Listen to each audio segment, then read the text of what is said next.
Hello, ഞാൻ സോണിച്ചൻ വാദപ്പള്ളി. ഇന്ന് ഞാൻ നിങ്ങളെ കാണിക്കാൻ പോകുന്നത് നമുക്ക് എങ്ങനെ ഒരു പീച്ച നമ്മുടെ വീട്ടിലുണ്ടാക്കാം. So welcome to my channel. Let's dive in. അപ്പോൾ നമുക്കിവിടെ ഞാനൊരു മിക്സിംഗ് ബോൾ എടുത്തിട്ടുണ്ട്. തപ്പൊടിയാണ് ഇത്. 3.5 കപ്പ് ഓൾ പർപ്പസ് ഫ്ലവർ ആണ് നമ്മൾ എടുത്തിരിക്കുന്നത്. 1.5 കപ്പ് വെള്ളം അതിനകത്ത് ഒഴിക്കണം. ഇത് വാം വാട്ടർ എടുത്തിരിക്കുകയാണ്. അതിലേക്ക് നമ്മുടെ ഷുഗറാണ്, 2 ടീസ്പൂൺ ഷുഗർ. നമ്മുടെ ഈസ്റ്റാണിത്, 3 ടീസ്പൂൺ ഈസ്റ്റ്. ഉപ്പിടുന്നു. അത് ഉപ്പെന്ന് പറഞ്ഞാൽ നമുക്ക് 1 ടീസ്പൂൺ ആണ്. ഇനി നമുക്ക് ഓയിലാണ്, 3 ടേബിൾ സ്പൂൺ ഓയിൽ കൂടി നമ്മൾ ആഡ് ചെയ്യണം.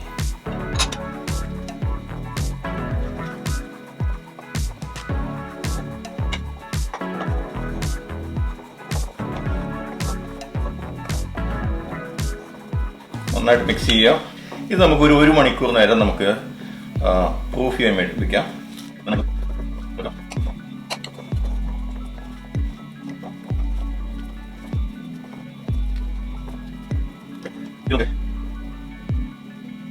ഈ ഡോ കൊണ്ട് നമുക്ക് 3 പീച്ചയാണ് നമുക്ക് ഉണ്ടാക്കാൻ പറ്റുക. ഇനി നമുക്ക് നന്നായിട്ടൊന്ന് എയർ ടൈറ്റ് ആയിട്ട് അടച്ചു വയ്ക്കാം. ഓക്കെ, നമ്മുടെ ഡോ ഇവിടെ ഫെർമെന്റ് ചെയ്തുകൊണ്ടിരിക്കുകയാണ്. സോ നമുക്ക് ഇതിനുള്ള സോസ് ഉണ്ടാക്കാം. സോസ് ഉണ്ടാക്കാനായിട്ട് ഇതുപോലെ 2 തക്കാളി വിധമാണ് എടുത്ത് വെച്ചിരിക്കുന്നത്.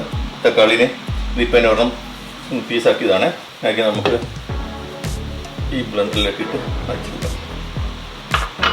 ഇതിനകത്തേക്ക് നമ്മൾ 1 ടേബിൾ സ്പൂൺ ഷുഗർ ഇടുകയാണ്. 1 ടീസ്പൂൺ സാൾട്ട്, ഉപ്പ്, ഓർഗനോ ലീവ്സും ബേസിൽ ലീവ്സും. ഓർഗനോ 1 ടീസ്പൂൺ ആണ്, ബേസിൽ 1/2 ടീസ്പൂൺ.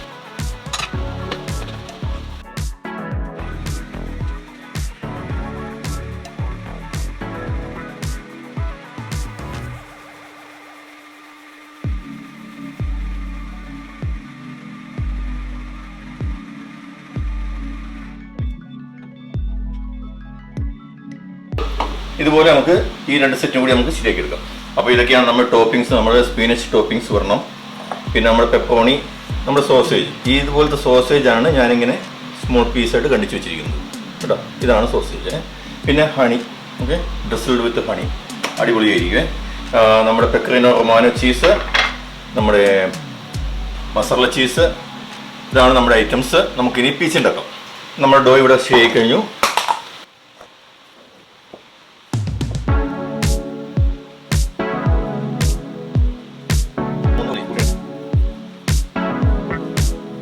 ഇനി നമുക്ക് ഇതിനെ 3 ഈക്വൽ പീസാക്കാം. അപ്പോൾ അതുകൊണ്ട് ഇത് ടോട്ടൽ എത്ര നമ്മൾ നോക്കിയില്ല, അതുകൊണ്ട് നമുക്ക് നോക്കാം.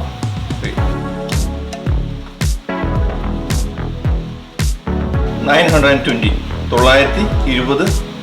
ഗ്രാം ഉണ്ട്.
Okay, പീച്ച ready. ഓവനിലേക്ക് പോവുകയാണ്. ഓവൻ 500 ഡിഗ്രിയിൽ ചൂടാക്കിയിരിക്കുകയാണ്. മിക്സ് ചെയ്ത പീച്ച അടിപൊളി. ഓക്കെ, പീച്ച റെഡിയായി. ഇത് 500 ഡിഗ്രിയിലാണ് അതിൻ്റെ ഹാൻഡിലുള്ള ഇപ്പോൾ. അതുകൊണ്ട് ഞാൻ ഇതുപോലെയുള്ള ഗ്ലൗസ് ആണ് ഉപയോഗിച്ചിരിക്കുന്നത്. ഓൾറൈറ്റ്, അങ്ങനെ നമ്മുടെ പീച്ച ഇവിടെ റെഡിയായിട്ടുണ്ട്. നമുക്കിനി അടുത്ത പീച്ചിലേക്ക് പോകാം. അടുത്ത പീച്ച ഉണ്ടാക്കുന്നതിന് മുന്നേ നമുക്ക് ഈ ബോക്സ് നമുക്ക് ഉണ്ടാക്കാം.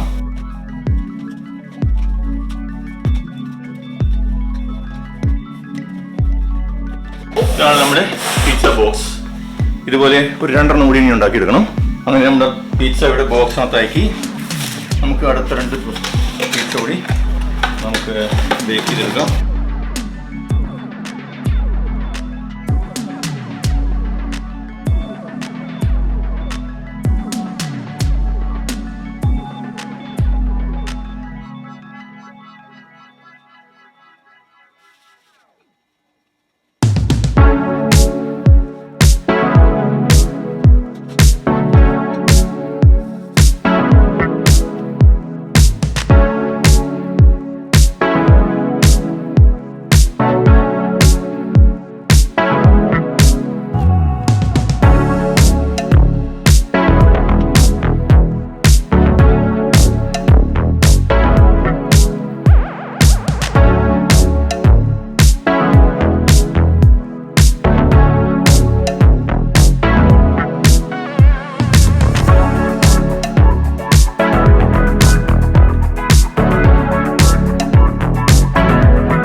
അങ്ങനെ നമ്മുടെ പിസ്സ ഞാനിവിടെ ഫിനിഷ് ചെയ്തുകൊണ്ടിരിക്കുകയാണ്. 3 പിസ്സ നമ്മൾ ഉണ്ടാക്കി. ഇതാണ് നമ്മുടെ pizza. 3 pizza, pepperoni, sausage, spinach. ഈ 3 പിസ്സയാണ് നമ്മളിവിടെ ഉണ്ടാക്കിയിരിക്കുന്നത്. അപ്പോൾ നിങ്ങൾക്കും ഇതുപോലെ തന്നെ നല്ല സ്വാദിഷ്ടമായ പിസ്സ നിങ്ങൾക്ക് വീട്ടിലുണ്ടാക്കാം. അധികം എക്സ്പെൻസ് അല്ല, ഇത്തിരി പണിയുണ്ട് എങ്കിലും 1-2 പ്രാവശ്യം ശരിയായി നോക്കി കഴിയുമ്പോൾ നിങ്ങൾക്കും സക്സസ് ആയിട്ട് ഉണ്ടാക്കാവുന്നേ ഉള്ളൂ. ഇനി അടുത്ത റെസിപ്പിയുമായിട്ട് വരുന്നവരെ നമുക്ക് കാത്തിരിക്കാം. Thank you for watching.